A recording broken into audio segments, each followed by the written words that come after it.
life within the life of the church is constantly changing, and we were in the midst of change, and this was in that when the world was changing, you see, and we had to deal with how to adjust our mission work and program to a changing world.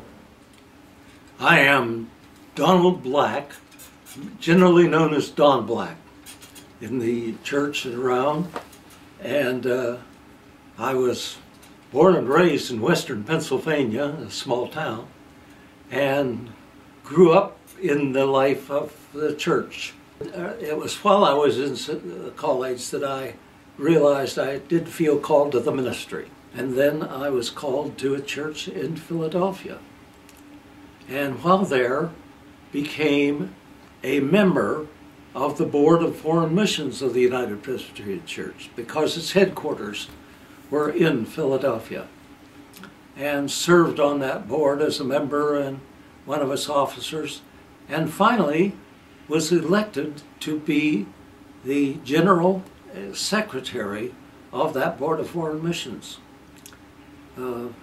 That is how I ended up dealing with missionary work and the so-called foreign mission enterprise. My career has been as an administrator, helping shape the policies and direction in which we go. We recruited missionaries and sent them out, but we also kept in touch with the areas. One of the things that missionaries did when they went to a country was they had to get some recognition and to be legitimate for being in the country. So they organized what was called a mission. And when there were 3 or 4 of them in the country, well, then they would organize the mission. And they would get recognition of that organization by the government, so that now they could own property, they could apply for visas, they could found schools and hospitals and do the work, but it was all under the guidance of this organization called the mission. And in every field, both in the Presbyterian and in our United Presbyterian, there was a mission established. And our work was to keep in touch from the board with that mission, how it was developing, see, approved its overall budgets and policies and directions. And that was how the board operated, as it were. And at the time of the merger of the churches, the Commission on Ecumenical Mission and Relations, COMAR as we call it, was established. And it had as its main concern at that time what to do about these mission organizations that were now existing alongside churches. The churches had come into existence, been there now for decades. And actually, the mission worked alongside them, often provided budget support for churches and congregations. They had the schools and colleges and hospitals and social service programs. And here were these churches now growing up, and this was following World War II. The spirit of independence and freedom was abroad in the lands. The colonial parts of Africa and Asia were now becoming independent nations. The colonies were disappearing. And our concern was that this major mission program with schools and hospitals and activities was still in the hands of the missionaries, North Americans.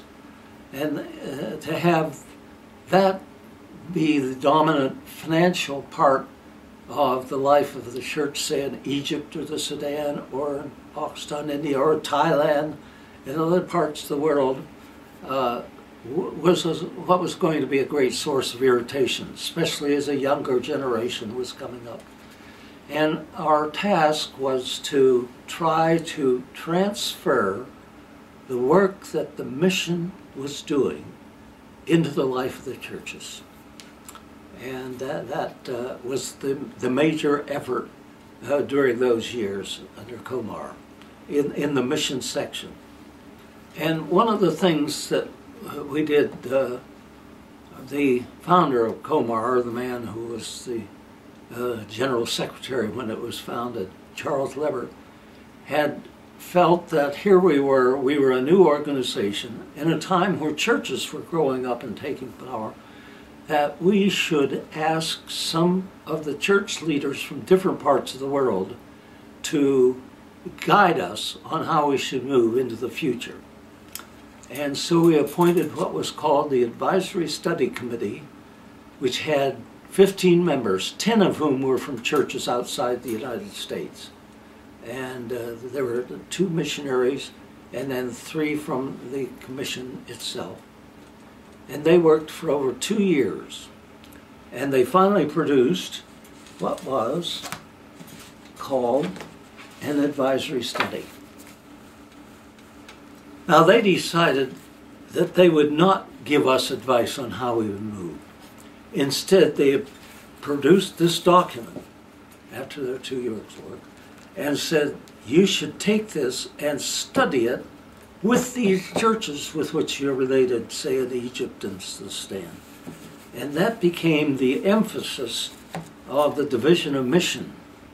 But when we received this document, we didn't adopt it, we received it and started a study process. And that was the major part of my career in that major section, was to go and meet with all of these churches, and in light of this study and discussion, decide how that church would strengthen itself and move toward accepting the responsibility for the various schools and hospitals and other programs that the missions were taking. And we found that to be very helpful and successful. And I think one of the most difficult things is for a church to become a witness for Jesus Christ in a changing cultural situation, because many of these countries in which the churches existed were now becoming independent. And colleges and schools that formerly dealt with the mission in guiding their activities and so forth now had to adjust to government regulations.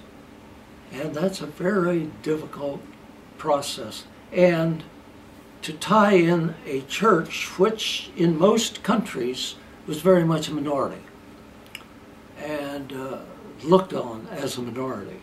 So to have this church become responsible for some of these major schools and colleges, and do that within the framework of a government that was feeling its way in independence and so forth, and often involved in power struggles within the country.